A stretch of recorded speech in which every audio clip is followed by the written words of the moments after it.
2, 1.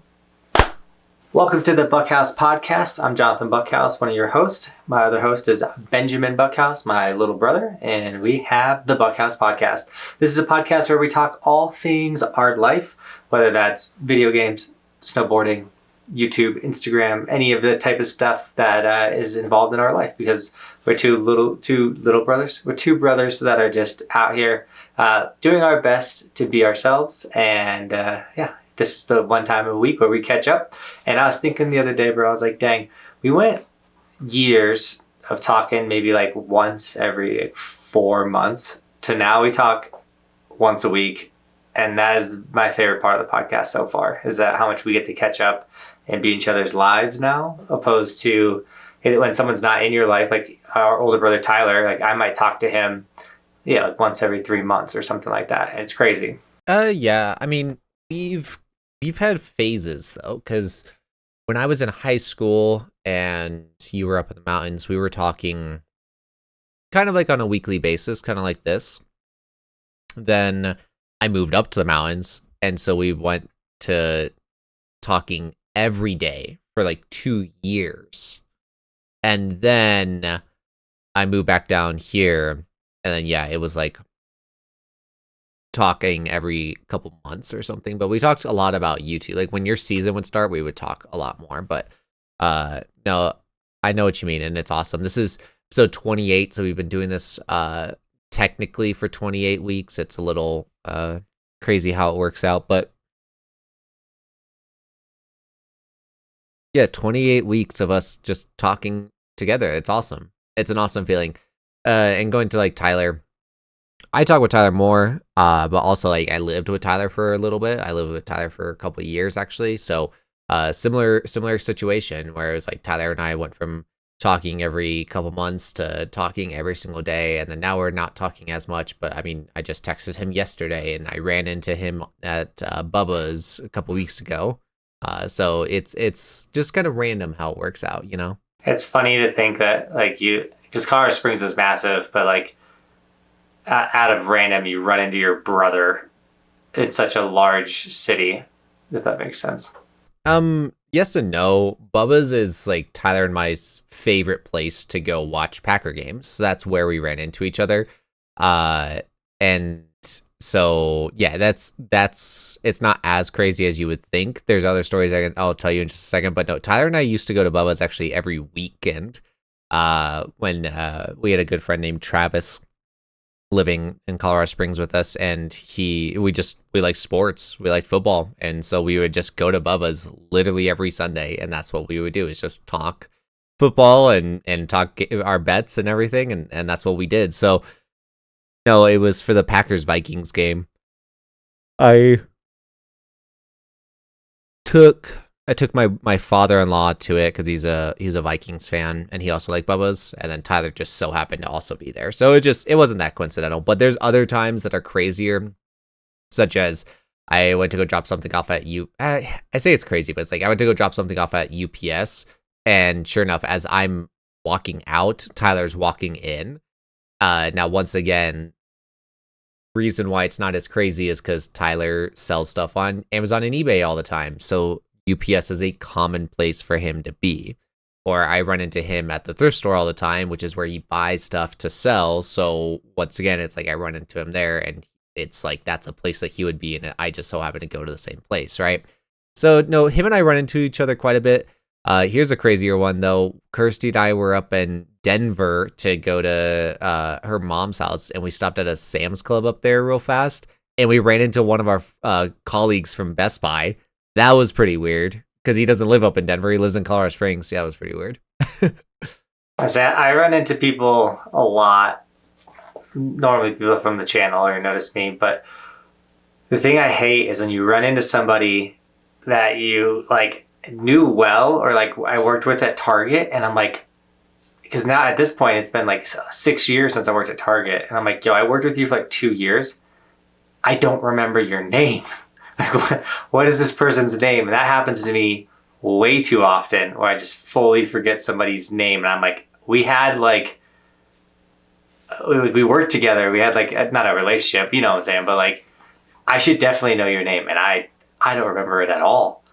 Dude, I'm getting to that point as well. I know what you mean. There's some colleagues from my days at Target that I don't remember. I probably remember some of the names a little bit better than you do, just because you don't remember names that well. But no, I know exactly what you mean. It's such a weird experience. But I've also reached a point where like I'm not afraid to. You know, if I don't really know you and if I don't really want to talk to you, I'm not going to initiate a conversation type of thing. Yeah, the person I was about to say is like, sometimes I notice someone and I'm like, oh, I know that person, and they don't remember me. They could be doing what you just said. Like, they just don't want to talk to me. I feel like more people, to be honest, not to toot your horn, but I feel like people would want to talk to you because you went from just being their manager at Target to now you're this YouTuber. You know, like it's like they have a reason to want to talk to you. You don't really have a reason to want to talk to them. Not to just quickly jump to a different direction, but I was talking with Kenny, who I went on the snowboard trip with, and I was talking about one of my least favorite things is when we're in a group social event and people, because I am popular online, show me off like I'm like a cool toy. Like, oh, this is Johnathan. He's famous. He has this many subscribers. Like, and then all of a sudden, this party who I was a nobody at, and I was excited to just be a nobody. Now I'm this like center of attention, and people got all these questions now. Does that make sense? Like, people are so quick to be like, this is Johnathan, famous YouTuber. And it's like, oh. Dang, bro. Your life's so hard. No, I'm joking. I know that that's a struggle of like a celebrity or a somewhat famous person is getting that thrown onto them. And I think one of the frustrations is it almost makes like people are forcing an ego onto you. Because like when I meet someone in a random setting, even if it's like on the mountains, like I just want to be like, hey man, like how you doing? Like I don't need to be like, hey, what's up? I'm famous on YouTube. You know, like it's just I'm just gonna have a normal interaction. Like, hey man, like how are you? Like whatever. Or you know, if you get sat on a chair with someone. But some people are like, hey, do you know who you're sitting with on this chairlift? Like, no. And that's fine. Like, I don't know. Yeah, I'm nowhere near that or anything, but no, my colleagues have asked me about like my social media and stuff, and I'll just be like, oh yeah, I run a podcast with my brother, and like him and I started a YouTube channel together, and it had some traction, but I ended up moving back down here, and that's like kind of where I end it, and it's mostly because like I don't want to be like, I don't know, like I don't want them to.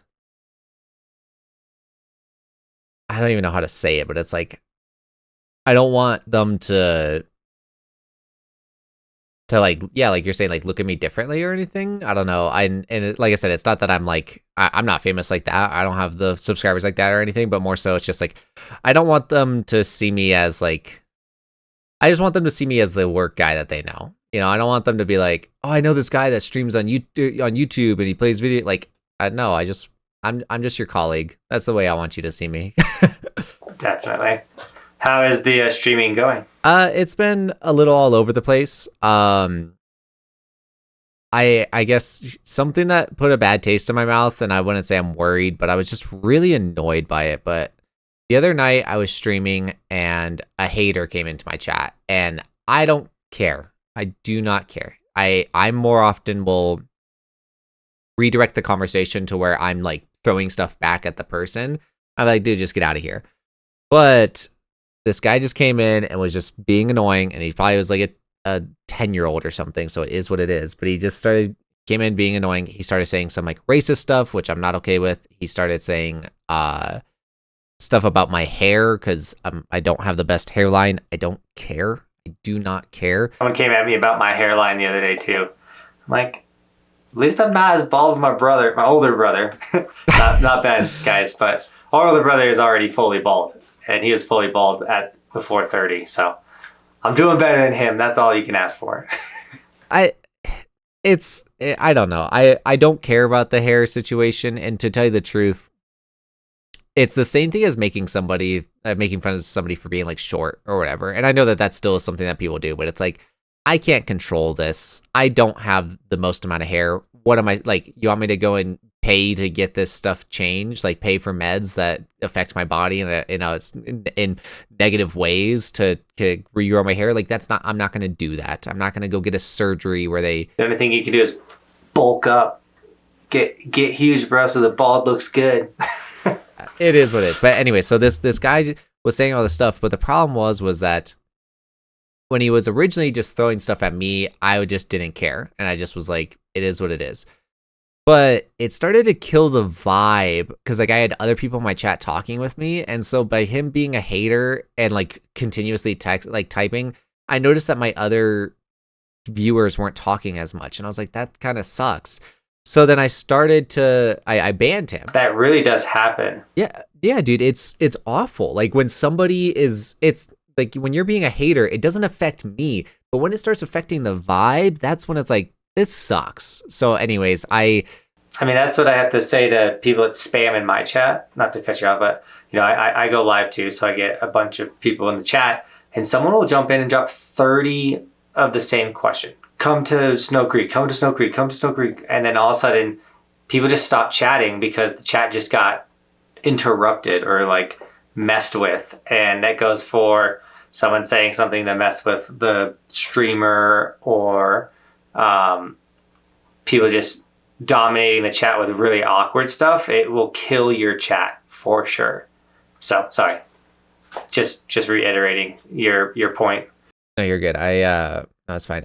So I started to ban him, and then he just had other accounts already made, and so then he started coming into the chat with new accounts, and I was just like, this dude is dedicated for no reason. It was so annoying. It was so frustrating. So anyways, what it made me have to do was I had to enable it to where it was subscriber only mode. So you had to be a subscriber to talk in my chat. And if you're a small channel, that hurts you. It's brutal. Because nobody's gonna jump into a stream for the first time, and if they want to talk to you and get to know you or whatever, they're not gonna subscribe. Like, it's subscribing, although it's free and easy, it's still like something you have to earn. And so someone's not gonna subscribe to me just to talk to me. And that's not how that shouldn't be the expectation. That's not how you should set that up. If you're a very large streamer like Ninja or whatever, that's common because then you don't get the spam accounts. You don't get like a bunch of bot accounts. You have to be following or subscribing to him for like 30 minutes before you can message. And I think that's completely reasonable when you have 200,000 people watching you. You know, like that makes sense. But for a small YouTube channel, that's not how that goes. So it bothered me in the sense I was like, this is just annoying, and in order for me to block this, like in order for me to stop this is a change I have to make. So I did that, but by the time that I did that, like once again the vibes were just off. Like the vibes were kind of ruined. Like I was mentally just like frustrated because it's like, I didn't want that to happen, but it is what it is. And yeah, it kind of threw off the stream, but you know, it is what it is. It sucks because in a lot of ways that person won in the sense that he showed up wanting to affect you. And he did in the sense of, one, we're talking about it, two, he made you have to switch to subscriber only, and it just affected the chat. And like, I hate it, man. I don't know why people like to be so crappy online.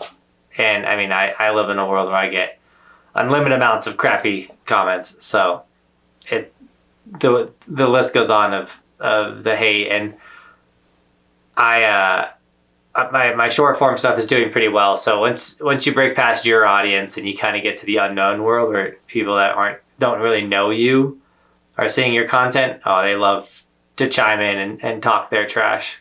I'm okay with hate, like I really am. Like it's. Like what you're going back to that winning. You're right. He did quote unquote win, but not in the way that he wanted. So what those haters do is they want a reaction, right? They want to get to you. And so, yeah, like he got to me in the sense, but it's more so like they want you to be like, I'm not balding. What are you talking about? Like blah, blah, or whatever. Like, I don't look like that. Like it. And No, I don't care. You can say whatever you want about me. I'm confident in myself, right? I'm a married man that is loving life. Like, I don't care what anyone has to say or think about me.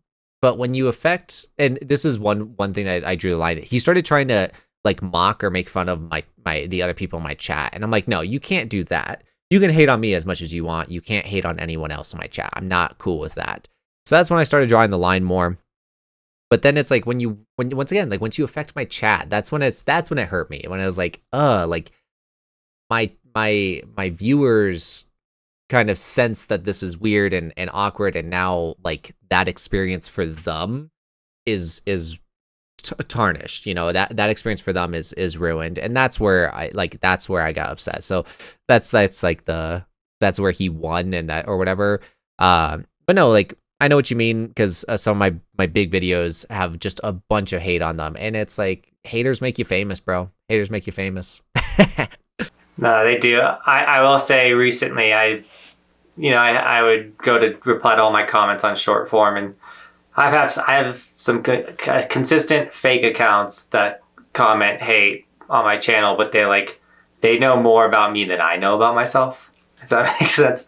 They're so invested in my channel and stuff. So I was like, why do I clap back? Like, sure, sometimes it's fun to clap back, but I was like, but this person like clearly is involved with my content and like is consuming it. So I'm just gonna block them because like they find joy in it. Like, and like they think they're clever and they're saying all these like crappy stuff. So I'd block them. And like you said, they just make a new account. It's the same person saying the same things with a different account. And it's like, really, dude? Like, you're really going to make another account to come back? So I just blocked the new account. And so it's like, how much effort are you going to put into this? Because it takes me 2 seconds to block you. And so I have been blocking the haters just because I'm trying to like, I mean, for the most part, like I won't block the haters, but the fake accounts, the consistent, like the true haters, yeah, I've just been like, all right, you don't get to. I'm just gonna make this more work for you. I'm just gonna keep blocking you guys. But on the note of more work, I got so much work to do before the ski season starts, and it's one of those like It's funny. I am like stressed out about how much work that needs to be done before the season starts.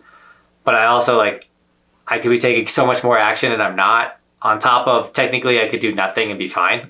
Does all of that make sense?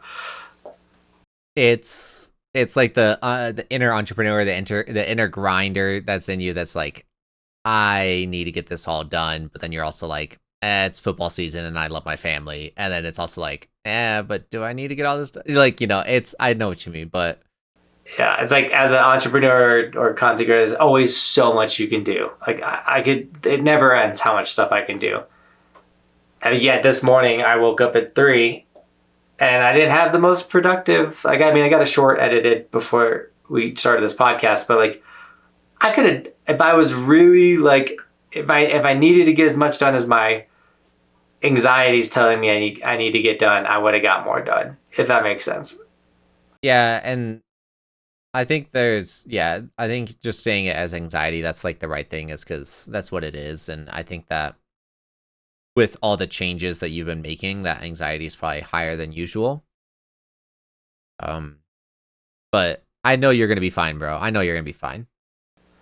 I also like, man, I just want it to work so dang bad. Like, and going into the 9th season, and this is me just being vulnerable, but like I have worked so hard for the last 8 years that I just want one season to be that like, holy crap, like it clicked and now like everything's going viral, and like get that one. Like I don't need it to be every time, but like, you know, or every season, but like Ninja had his moment with Fortnite, that like quick little viral, like, oh my gosh. And I know this isn't the right way to grow, but it's like, man, like at a certain point you just want to feel like, not that I don't feel like I've been repaid for my hard work, but the last 2 years have been very hard, grindy, you know, and it's still hard and grindy. Now I'm back to just myself and no longer have an editor, and it's like, I just want this year to just work. Like,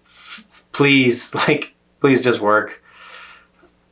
Not saying the other seasons haven't worked, but I know it's all cliche and everything, but it's always, what is it, like, always darkest before the light, and it's also like, um, you know, nothing comes easy in this world. Nothing that comes overnight. Like, overnight success doesn't exist. If you genuinely think that most of these people have overnight success, you have no idea what they were doing ahead of this. There's very few people in this world that have had overnight success with like luck and everything, and it's usually like those one-off, like Hawk Tua, like that girl, like she just went, she had this Omega viral video, and then I wouldn't even say that she's successful, but now she's like feeding off of that, right? But we talk about this a lot when it's like when preparation meets opportunity. That's the definition of luck. And Johnathan, you've been putting in the work. You are prepared for this to take off, and I know that it will. And it's that patience game. It's that waiting game. It's about just being determined and focused, and staying true to your goals, and staying true to your values. And I know that you are the definition of that. You're so disciplined. You're so capable of doing this, and I believe in you more than anyone, and I know that this is going to work out, and it's just a matter of the right moment. To be honest, we've been doing this podcast for 28 weeks, and we just passed 200 subscribers, which I think we both thought that there'd be more success behind that, but that doesn't mean that we're going to stop. We're going to keep going, because I believe in this podcast just as much as I believe in you, and I know that we're going to take off, and I know that we're going to do great things. Just a matter of like preparation meeting opportunity, and we're going to be there. Totally. And it's hard because recently in snowboarding, there's been this is me being vulnerable and just letting my brain and stuff go, because I am happy for anyone that's been successful in snowboarding.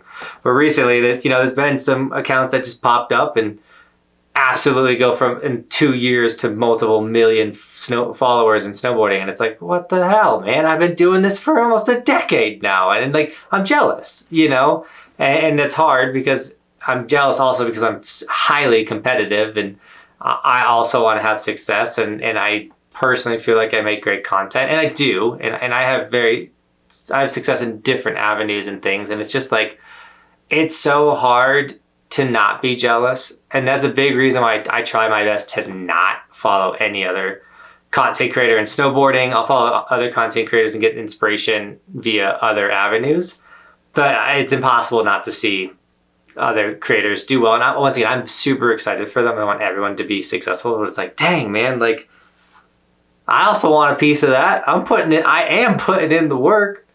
So I just being vulnerable. I got a little frustrated this last weekend, because I'm just like, dude, it doesn't help because I put in the work all summer long, and a lot of people take the summer off and then show back up for the winter, and I grind all summer long, and that does have its own benefits, and it pays off. But sometimes I mentally forget, like, it's just not winter, and then when winter hits, everything explodes, and I have content do extremely well, but it's just like, I'm just over here beating my head against the wall. But the podcast did hit 200 subscribers. I'm gonna say this, and I don't mean it literally, because we've talked about this plenty of times, but like, it's like you have a seasonal depression of like for the way that you feel about your content, but it also happens in the irregular time. Most people's seasonal depression is during the holiday time when it's colder, like the winter time when it's colder, not as sunny and stuff like that. Yours is like the opposite. It's like when it's sunny, bright, and so much is happening, it's the summer, and I'm using the word seasonal depression, but we've talked about it, like, you don't get depressed, like we've talked about that, but it's like, no, that feeling of like doubt happens literally during the summer when like you're the least successful, just naturally, because that's when the business is slow, that's when the business is dead technically, and it's just like, that's your seasonal time of struggling. And then, yeah, you're right. Like, winter's going to come and you're going to be like, I'm killing it, guys. Yeah. I mean, I do get depressed. It's just, it's not a lingering depression. I mean, everyone has every emotion, you know what I'm saying? But yeah, I the summer and the dead season is brutal mentally, and it's hard because it has improved with the growth of the channel overall, and every year, I do get more views in the summer than I did the last summer, and every summer is like slightly more successful, but mentally it's still like not successful, if that makes sense. And it's hard to go from like 7 million views a week to 100,000 views, and you're just like but yeah, no, I am voicing my I'm so ready for the season to start. And once again, the summer is it's not even the summer because it starts in February. Once February ends, I guess, so it starts in March, I guess.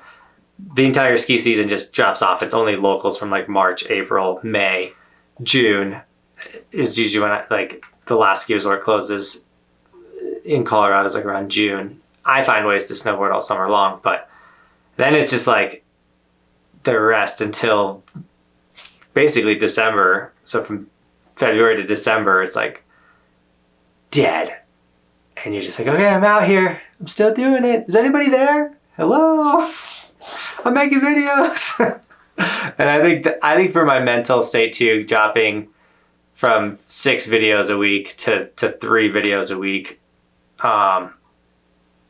has made me feel better that I'm not putting in an insane amount of effort. Not to say for nobody, but like I'm still showing up for the people that want the consistent content, but it's just not overly showing up or putting in extra effort that's unneeded. No, I know what you mean, and I want to. So I'm gonna say, yeah. Let me say this. So, that's a very difficult thing for like streamers, and I kind of had this on Friday. Of like, I went to go live on Friday, and I didn't have any viewers, and that's a common thing for like smaller streamers. But it's like it's very difficult to want to stream if like nobody's there. So it's like, yeah, you're like shouting into this void, you're putting stuff out there into this void, and just not having any reciprocation of it, not getting anything back is like, it's weird. And my best advice for that is well, not actually that, but like just for your situation right now, bro, is like comparison is the thief of joy. Right, you're comparing your summertime to your wintertime. You're comparing your content to somebody else's content. You're comparing your success to somebody else's success. And that's stealing away the joy. And this is something I've been really working on lately, especially with my walk with God right now, but of like being thankful for what I have. I've been seeing these quotes I like where it's like, you never, if you're always focused on the past or the future, you can never actually live. Like if you can't focus on the present, and if you can't be grateful for what you have, or here was the quote. It's like, if you're always set on what you don't have, you'll never be grateful for what you do have. And that's just stuff I've been working on, and it's always a lot easier said than done. But that's my best advice for you right now, bro. That's my best. No, totally. And I am a person that like understands that and does a good job of not comparing my content to other people and focusing on me. And it's just sometimes without trying to see it, it gets put in front of your face, and then that little stupid voice in your head just talks and talks and talks, and you're just like, ah! Like, so, and once again, I'm mentally so overloaded with like, oh, you got to get this done before the season. Like, I want to create a spot on my website that is for people that want to get social media coached. And I've done it a lot recently where I've helped businesses in snowboarding and people kind of like go over their content and structure it. And like, it's very valuable stuff. And I even did it. I literally just talked with like a lot larger YouTube creator than me, like literally 600,000 more subscribers than me. But he reached out and was like, yo, the way you run your business is incredible.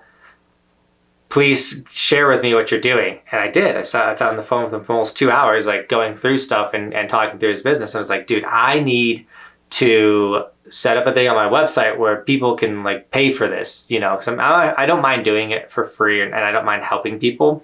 But if it became a service, you know, that's just another avenue of business that I can create. So that's one thing I need to do.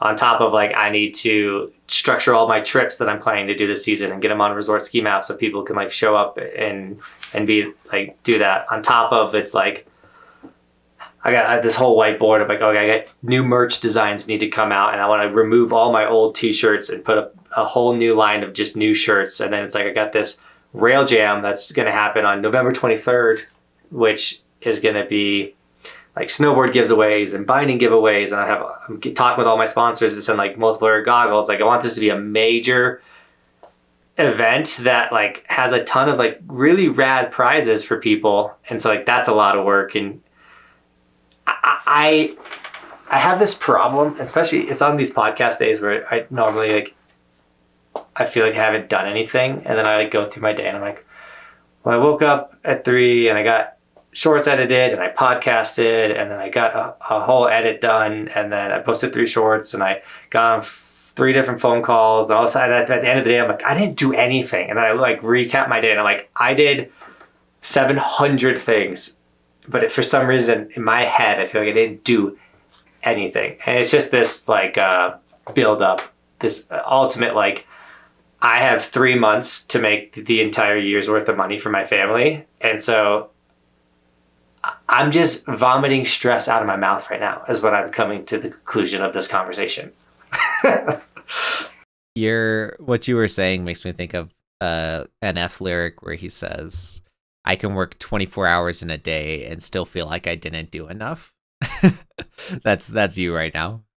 That lyric resonates with me so hard. There's a lot of NF lyrics that resonate with me so hard. But yeah, no, that one does hit because it is true. Like my day and what I accomplish in a day compared to other people is astronomical, you know. But the standard that I hold myself to and what I want to get done every day, I never hit it. I literally never hit my goals for the day, which is a good thing because whatever they say, like shoot for the moon, land the stars, whatever. But like I'll make the biggest to-do lists and I'll never complete them. And maybe that's, I don't know, but I have been being really good at like, I take Sundays off. We just watch football.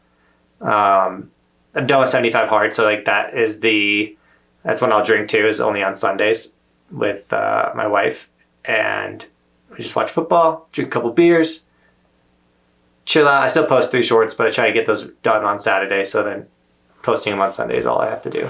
I've been meaning to ask you, how was 75 hard, bro? It was good. It was so time consuming. I think that's the frustrating part. And I think it really benefits people that lack discipline because you have to be disciplined to get it done.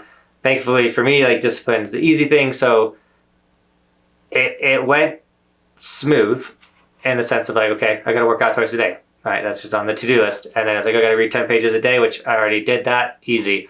Drinking a gallon of water a day got a lot harder towards the end because I was so over it. I was sick of having to plan my peas. Like if I had to drive to Denver, it's like, okay, can't drink too much before I leave or I'm going to stop 4 times on the drive down. Like, so sick of planning my peas. And then it's getting colder and it's so much harder to drink water when it's cold outside. Just in the winter in general, you're going to drink way less water. You just sweat less and stuff when it's colder outside. So, and it's getting colder up here in the mountains. So it was just getting harder to drink the gallon. So I was so excited that that's over with. I had pretty rad body transformation in the sense of I put on a lot of muscle. I didn't really lose any weight, but I feel like with the calorie deficit I ran too, it was actually a very comfortable amount of calories that I was eating. It was like 1,800 calories a day, but like I was eating really healthy, good food. And I learned that by doing Whole30 prior to 75 hard. And so, yeah, it really wasn't that hard. I just was so excited to get all that time back in my life. And I'm still doing a lot of the stuff. Currently, I didn't like the book I was finishing 75 hard with. So I stopped reading that one, and I ordered 2 new books. So I grinded out a book that I started reading off the cover, the Family First Entrepreneur, and it was really just this very generic how to be an entrepreneur book, which like killed my soul, and I grinded through it. So then I bought The Selfish Gene, which I thought I was going to talk about not being a selfish human, and it really is just talking about how selfish people, or the human body is the most selfish gene, and that's how it's been able to survive forever. And I was just like, this is not the type of book I want to read. This isn't going to make me any better of a human. So I put that book down, and I ordered, what did I get? I got a book from Jim Rohn, who is the guy that changed my life, honestly. And then Nick Bare, 25 Hours in a Day was the book I'm excited to read. It's about just hustling, I guess. I don't know. I like hustle culture. Very nice. I actually, I've got a physical Bible now. That's what I've been diving into. That's what I've been diving into, and I've been very thankful for it. So I was going to say, reading the Bible physically is so much better than on your phone, first off. And then I was like, yo, I've never read the Bible. So I'm going to like start cover to cover, which I know they don't recommend you read the Bible that way, because there are some really boring sections in the very beginning of the Bible when they're talking about the tribes and how they split up and all that type of stuff. But I mean, I had some really good progress. I was crushing it. And then I've kind of delayed or stalled out a little bit. And then I still read my Proverbs a day. But as much as I'd love to say, like, oh yeah, reading the Bible every single day is so easy for me and I'm super disciplined, that's not true. But I am working on it. But it's right here. And having, like you said, physical copy of the Bible is rad. So real quick, there's a joke that I love that I saw once, and it was this little girl that was reading the Bible, and it was under the assumption, right? It's a joke, so it's under the assumption that she doesn't know anything about God, religion, or anything like that. And she's reading the Bible. She's like, "Yeah, I've been reading this book. I really like this Jesus character. I hope he does well." And like, it was just kind of funny. Anyways, no. So, admittedly, I don't know. I can't speak to your high school experience with it, so I'm not trying to discredit anything, but I do know that so we went to Christian schools growing up, and I know that when I was going to school at Pikes Peak Christian School, which we ended up going to 2 different schools because the school that Johnathan graduated from ended up closing down, and so when I was in the 7th grade, I finished 7th grade at Hilltop. It closed down, and then I had to go to a new school my 8th grade year. And it felt like, from my experience, it felt like the Bible classes were different at Pikes Peak than they were at Hilltop. They actually were a little bit more in depth. So I actually, I don't remember a lot of it, but I've studied the early parts of the Bible quite a bit. And I've studied, Genesis and Exodus, and I've studied a lot of that stuff, quite a bit. And so for me, I wasn't really interested when I'm diving into the Bible right now. I'm not really interested in the stories so much, as in like Noah and Adam and Eve and Cain and Abel and reading Jesus's life. Like, I'm not necessarily interested in that. I probably will read them eventually, but I wanted to dive into the Bible for wisdom, for kind of philosophy type stuff, right? Like philosophical stuff. So that's what I've been diving into, and like kind of life lessons and stuff. And there's a lot of really good books in there for it. And that's what I've been diving into, and that's been nice. But yeah, having a physical Bible is very different than reading it on your phone. But also, I have this like want to read the Bible right now, whereas like I struggled reading. I wouldn't say struggle, but like I didn't really have the want to read 10 pages a book of any book, but I want to read the Bible. So I think that's really cool for me right now. I'm really enjoying it. So. Well, and for anyone that might not have grown up religious or doesn't believe in God, all that type of stuff, totally fair. You believe whatever you want. And one thing that the Bible always gives me is peace. So like if I do like if I like I'm stressed right now, like truly the best thing I should do is open the Bible, slow down, read a couple pages, and then just pray. And just be still and quiet. And that type of calm that comes over me after like reading the Word of God and speaking with him, it really it like relaxes me and sets me up to go after things. And I truly, and it's weird that I don't do it more, but when I have a problem and I pray about it, it never does it get resolved. So it's like, why don't I do this every day? Because when I sit down and I don't know if it's from the concentration on it, saying it out loud, like I'm having issues with finances and how am I going to figure out this bill? And then all of a sudden I log in and I got a brand deal for $5,000 and I'm like, holy crap, that came out of nowhere. Like it just always works. But it's not like sit down and ask for a Ferrari and it's going to show up. It's you choose, you're getting tested and then you believe and then it comes to fruition. I don't know. It just always works out.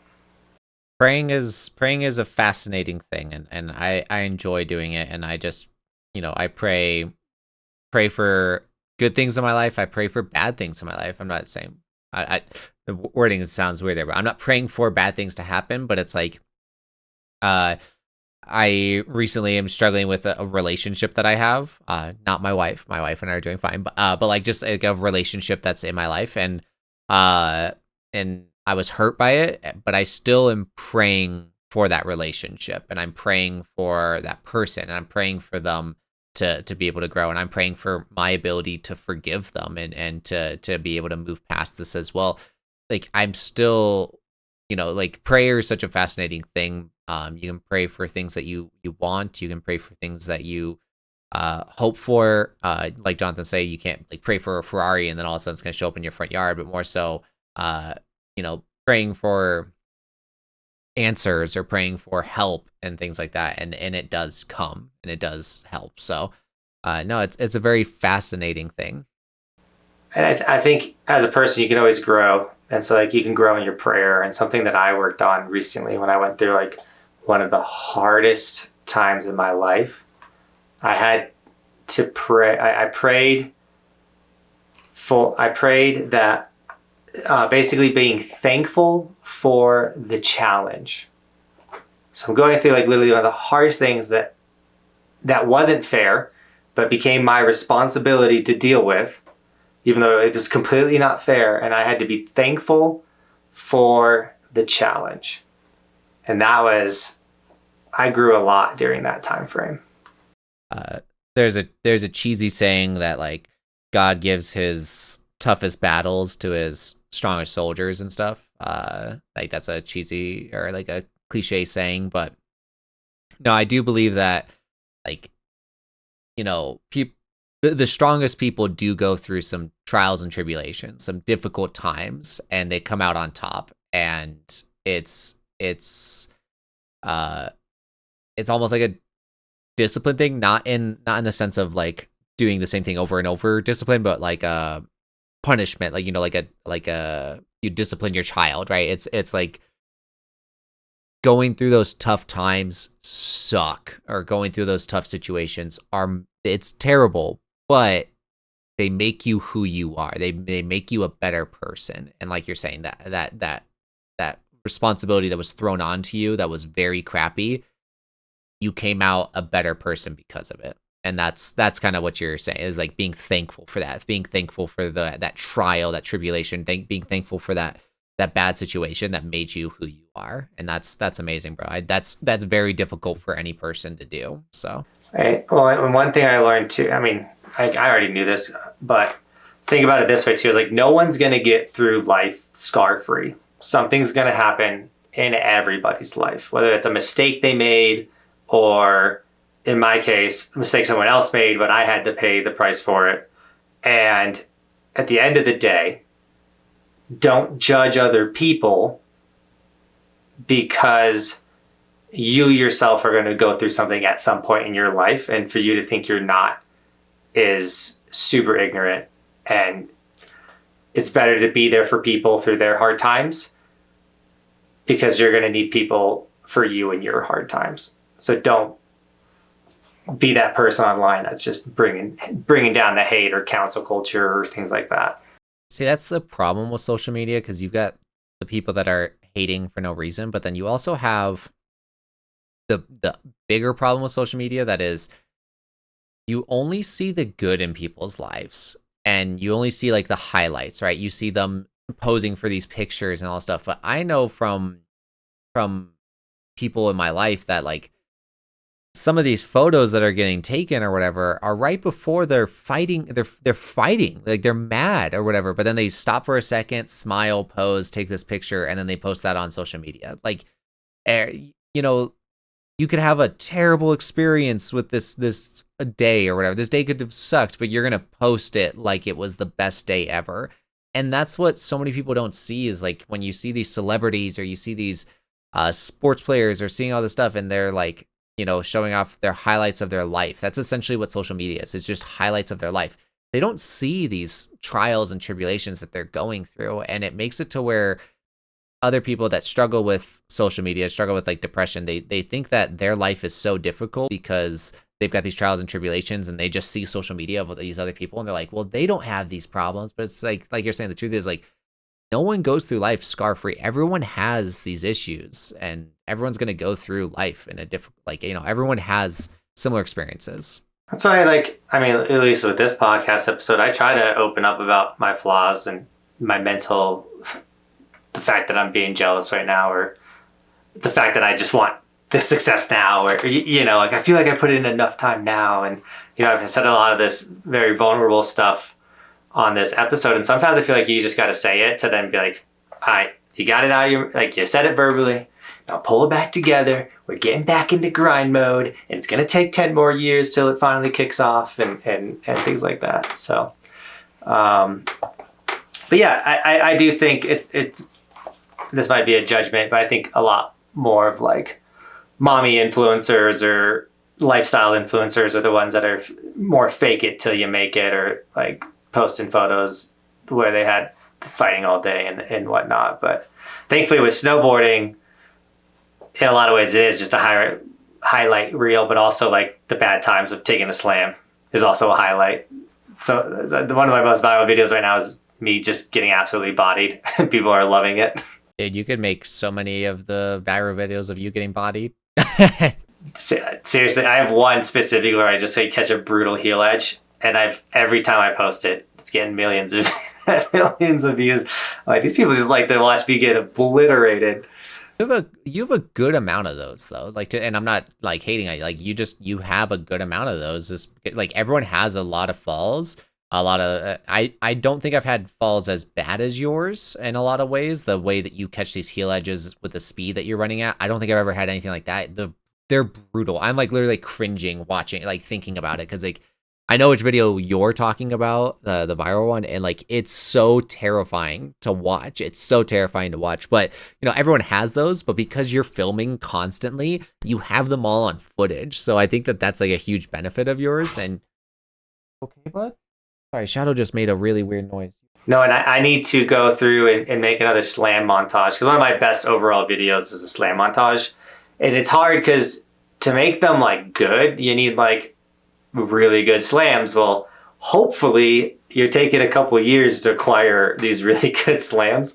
Like, I don't want to be able to put together a 5-minute slam montage in one season. That just means I went out there and got cooked. But every year you have about 3 to 4 like, slams.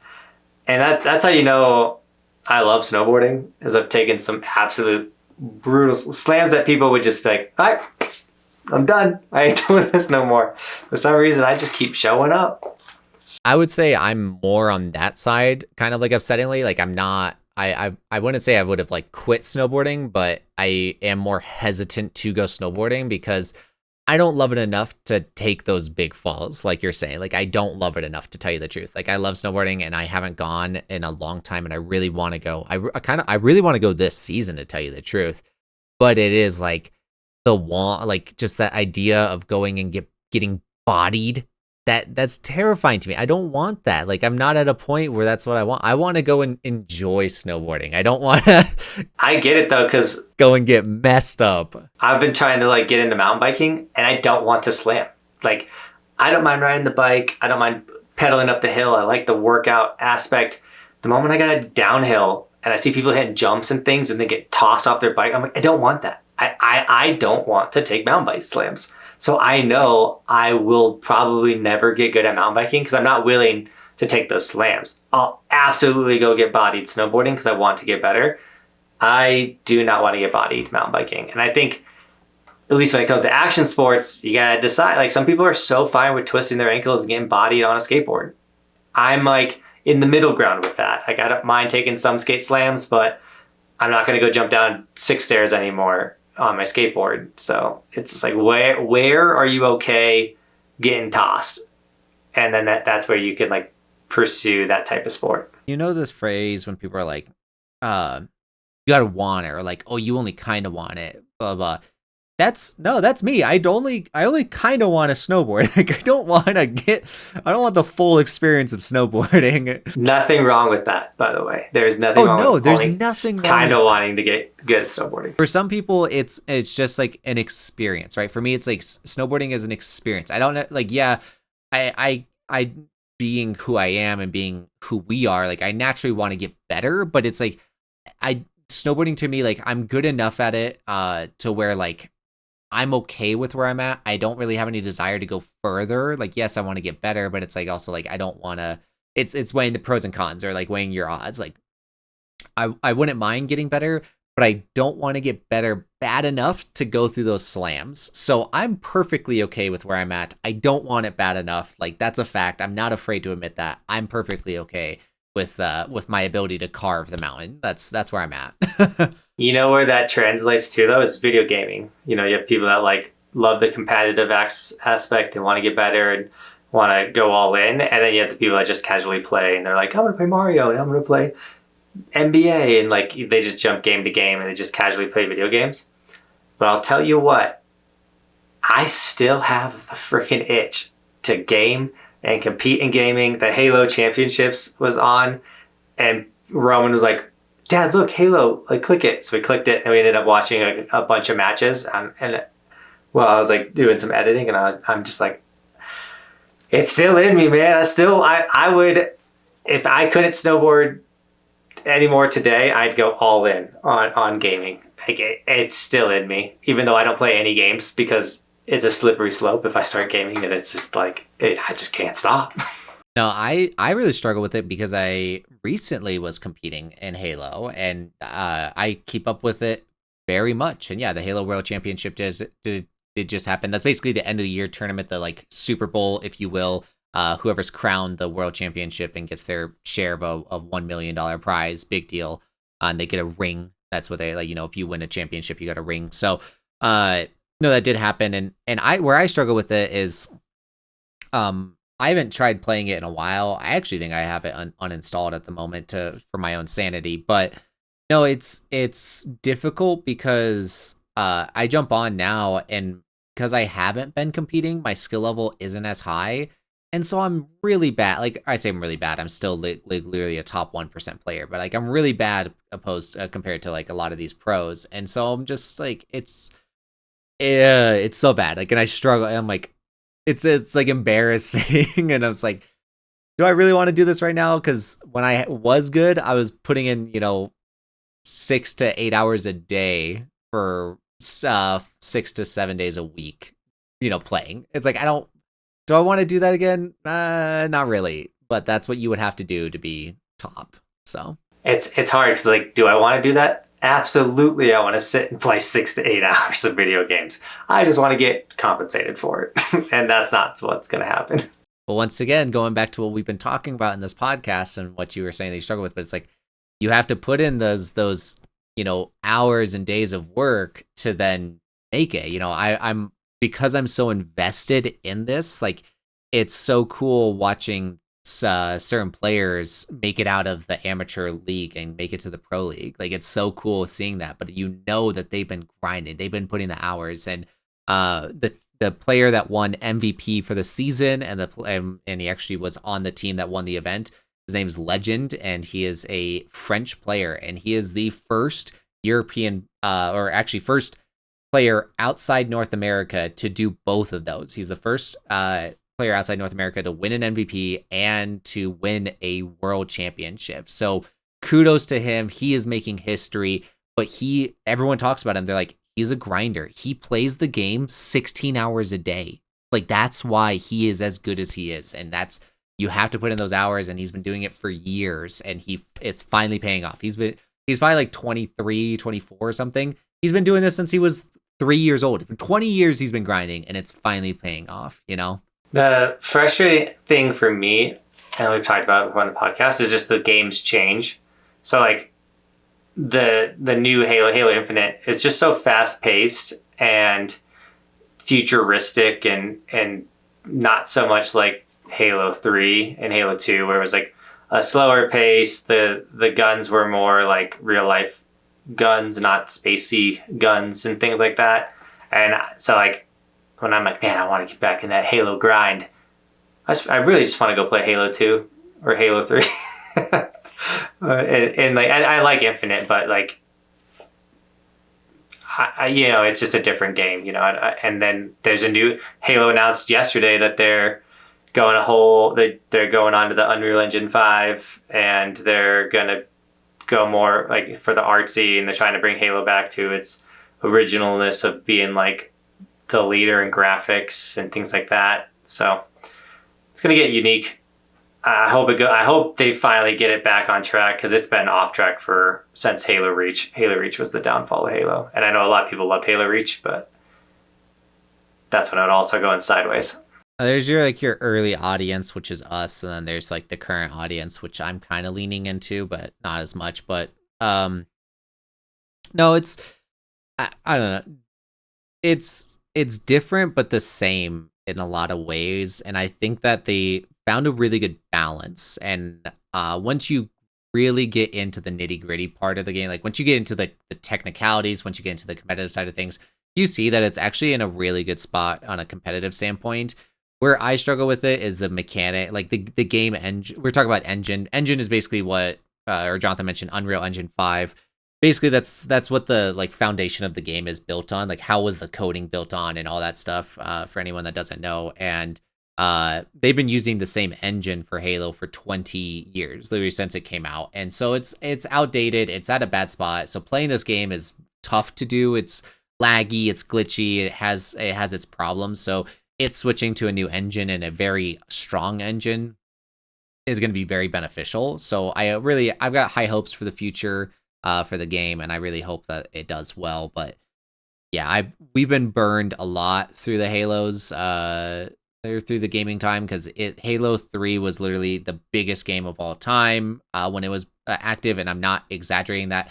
It had over 1 million active players at one point, and what I mean is there was 1 million people playing it at one point, like not at one point of a day. There was 1 million people playing it, which is a huge deal because gaming wasn't as big as it is now. And then on top of that, it also was exclusive to the Xbox 360. So like a game like Fortnite is bigger than that, but Fortnite's also on the Nintendo Switch, the PlayStation, the Xbox. It's on old Xboxes, it's on old PlayStations, it's on PC, it's on mobile, it's on iPad. Like, you could play it on anything. You could play Fortnite on anything. So the accessibility is through the roof, whereas Halo 3 was exclusive to the Xbox 360.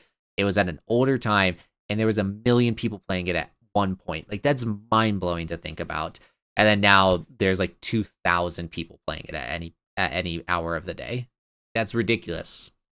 I think what I'm coming to, now that you mentioned Fortnite, is I just like games when they're slower paced, because old school Fortnite, like when it first launched and we were playing and getting dubs like left and right, when it was still builds, but like people weren't building like crazy, and they weren't flash bombing across the map into people's personal space. Like I like slower paced games that take more skill and strategy than just like fast paced. I don't know. If it takes more skill, but I don't know. I'm old, I guess.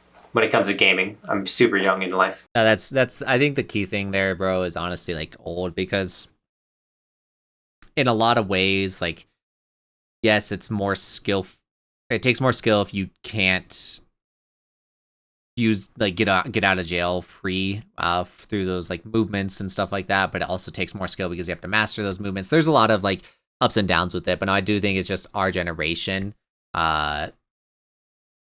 that grew up with the slower paced games. Like, I naturally like that as well. I've been wanting to grind Halo 2 and Halo 3, but that just hasn't, like, I just haven't done it.